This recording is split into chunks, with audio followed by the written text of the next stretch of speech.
दोस्तों, मैं engineer DS Rathore आपके अपने YouTube channel DS Rathore creation में स्वागत करता हूँ।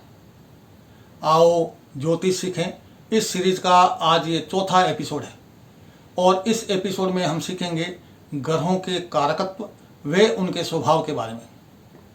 कारकत्व या कारक तत्व, इसका मतलब होता है कि वो ग्रह किस चीज़ का कारक है, या यूँ कहें कि वो ग्रह किस चीज़ को रिप्रेजेंट करता है। और स्वभाव का मतलब होता है नेचर, यानी उस ग्रह की प्रकृति क्या है। तो चलिए शुरुआत करते हैं सूर्य ग्रह के कारकत्व व उसके स्वभाव की।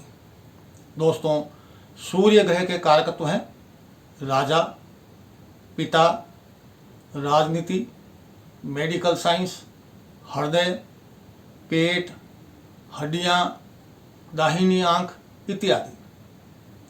इसका मतलब ये हुआ कि सूर्य इन सभी को रिप्रेजेंट करते हैं, या सरल भाषा में यह कह सकते हैं कि हमें जब भी किसी की कुंडली में राजनीति, सरकारी सेवा, पद प्रतिष्ठा, लीडरशिप, रुतबा, पिता, राजा, हृदय, पेट, हड्डियाँ या मान सम्मान के बारे में विचार करना है, या इनके बारे में कुछ भी जानना हो, तो हमें कुंडली में सूर्य को देखना होगा। इसे ही कारकत्व कहते हैं। अब बात करते हैं सूर्य ग्रह के स्वभाव की। सूर्य ग्रह का स्वभाव गर्म, तेज, अग्नि तत्व, क्षत्रिय जाति, पुरुष, रजोगुण, पित्त प्रकृति, लाल रंग व पाप ग्रह, यह स्वभाव है सूर्य का। इसको थोड़ा और ढंग से समझते हैं। मान लीजिए किसी जातक के लग्न में सूर्य है, तो वो जातक क्षत्रिय स्वभाव का होगा, यानी वो आक्रामक होगा। यदि यही सूर्य किसी स्त्री जातक की कुंडली में उसके लग्न में हो, तो वह स्त्री क्षत्रियों की तरह आक्रामक होगी, स्वच्छंद विचारों की होगी, यानी आज़ाद ख्यालों की होगी। यदि किसी भी जातक की कुंडली में सूर्य बलवान है अथवा शुभ स्थिति में है, तो सूर्य के जितने भी कारकत्व हैं वो सभी उत्तम स्थिति में बलवान और शुभता लिए हुए होंगे।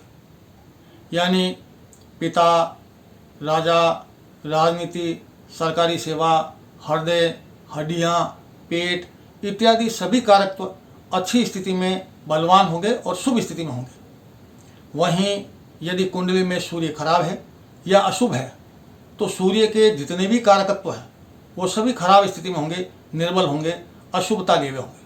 यानी जातक के पिता का स्वास्थ्य ठीक नहीं रहेगा, उसे अपने पिता का प्यार नहीं मिलेगा, जातक हृदय रोगी होगा, राजनीति व सरकारी नौकरी में लाभकारी स्थिति नहीं होगी इत्यादि।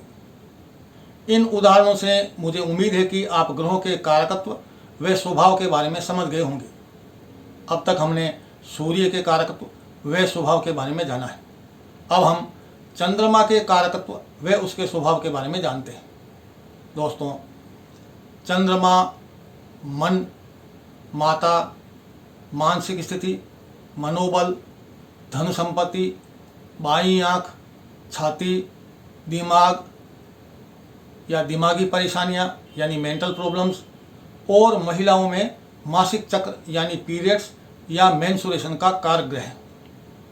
ये सभी चंद्रमा के कारकत्व हैं। अब बात करते हैं चंद्रमा के स्वभाव की। चंद्रमा स्वभाव से शीतल, स्त्री, वैश्य जाति, सौम्य ग्रह, सतोगुणी, जलतत्व तथा वात व कफ प्रकृति का होता है। किसी भी जातक की कुंडली के लग्न में यदि चंद्रमा स्थित है, तो उस जातक में स्त्री जैसे गुण हो सकते हैं। कुंडली में चंद्रमा यदि शुभ और बलवान स्थिति में है, तो उसके कारकत्व यानी माता, मन, धन दौलत, महिलाओं में मासिक चक्र इत्यादि सब कारकत्व अनुकूल होंगे। इसके विपरीत यदि चंद्रमा अशुभ, निर्बल या खराब स्थिति में है, तो जातक को माता का सुख नहीं मिलेगा, धन दौलत में कमी आएगी, मानसिक अवसाद का सामना करना पड़ सकता है, महिलाओं का मासिक चक्र गड़बड़ा जाएगा इत्यादि। तो दोस्तों, आज हमने इस एपिसोड में सूर्य व चंद्रमा के कारकत्व व उनके स्वभाव के बारे में जाना। अगले एपिसोड में हम बाकी के ग्रहों के कारकत्व व स्वभाव के बारे में जानेंगे। आज के लिए बस इतना ही। अपने दोस्त इंजीनियर DS राठौड़ को इजाज़त दीजिए। मिलते हैं अगले एपिसोड में। तब तक के लिए नमस्कार, जय हिंद, वंदे मातरम।